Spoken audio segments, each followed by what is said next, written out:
Bigla na lang nakaramdam ng kaunting panginginig sa takot ang mga gerero, lalo na si Miguelito, matapos din nilang nasaksihan na ang mga pamilyang Montenegro ay pwersahang nilabanan nila ni Tanggol ang humarang na tagapagbantay.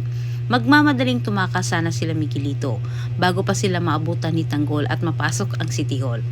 Hindi sukat akalain ni Miguelito na si Pongkay ang magbigay ng aberya sa kanilang pagtakas upang ito ay hindi makalabas ng City Hall na hindi maabutan ni Tanggol. At kahit isang babae pa itong si Pongkay ay hindi ito hadlang para sa kanya. Naglakas loob na itong si Pongkay na makipagsagupaan dito kay Miguelito. Ngunit sa kasamang palad, hindi kinaya ni Pongkay ang lakas ni Miguelito bagkus siya ang hinatak nito pa.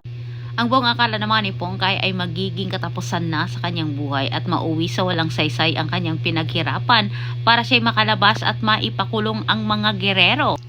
Bago pa magawa ni Miguelito na ihulog itong si Pongkay, nakapasok na si Tanggol sa loob.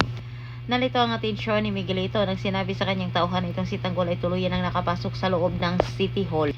Na siyang dahilan naman para kay Pongkay makakuha siya ng pagkakataon para hindi magawa ni Miguelito na siya'y ihulog.